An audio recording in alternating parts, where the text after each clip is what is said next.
دیکھنے سننے والوں کو نام کا سلام پہنچے۔ دوستو، بہت شدید حبس ہے، گلہ نہیں کر رہا میں، لیکن میرا پسینہ ہے، کوئی رکنے کا نام نہیں لیتا۔ اگرچہ میں ٹھنڈے کمرے میں بھی ہوں، تو چلیں کچھ لبرٹی میں لیتا ہوں اس سلسلے میں آپ سے، کہ میں نے وہ لوز سا ایسے کپڑا پہنا ہوا ہے ململ کا۔ تو دوستو، آج بات کریں گے بھارت کی بہت دلیر افواج، جو اس کی فرنٹ لائن افواج ہیں، ان کے بارے میں۔ پاکستانی قوم دلیر قوم ہے، یہ دلیر لوگوں کی قدر بھی کرتی ہے اور ان کو تسلیم بھی کرتی ہے۔ بھارت کی فرنٹ لائن افواج میں جسے بھارتی بھیجتے ہیں وہ ہیں سکھ افواج۔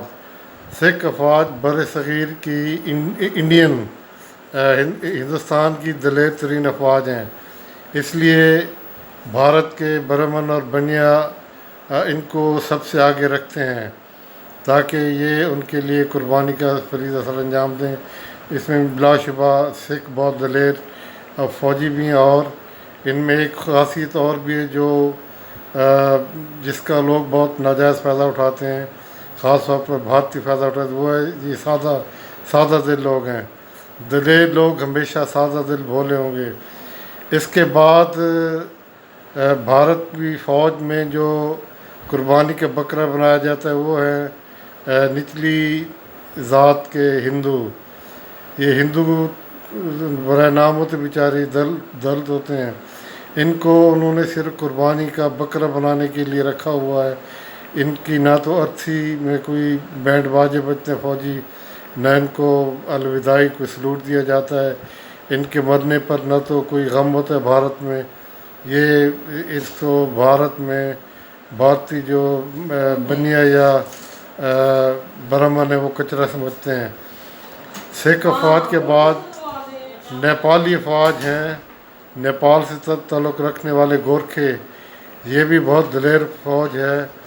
انہوں نے سکھوں کی طرح بھارت کے لیے بے پناہ قربانی دی ہیں، اور یہ ان جگہوں پر بھیجے جاتے ہیں جہاں پہ اور فوجی ناکام ہو جائیں۔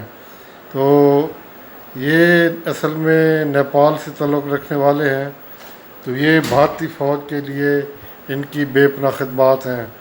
اب یہ کوئی لوگ سوال اٹھاتے ہیں کہ بھئی بھارت کے رہنے والے لوگ خود کیوں نہیں بھارت کے لیے لڑتے؟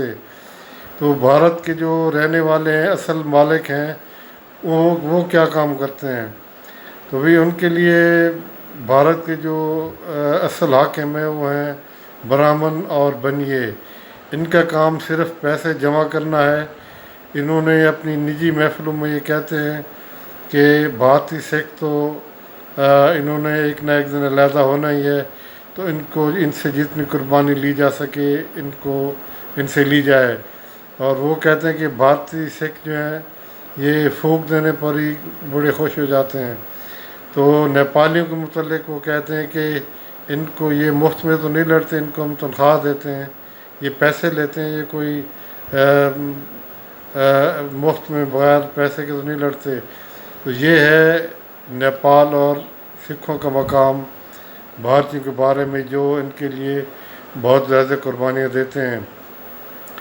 سکھوں کے متعلق سکھوں نے جتنی قربانیاں دی ہیں، کیا کوئی بتا سکتا ہے کہ ہندوستان کے رہنے والا وہ کون سا طبقہ ہے جس کے فوجیوں کو بھی، جس کے عوام کو بھی بے دردی سے بلو سٹار میں قتل کیا گیا؟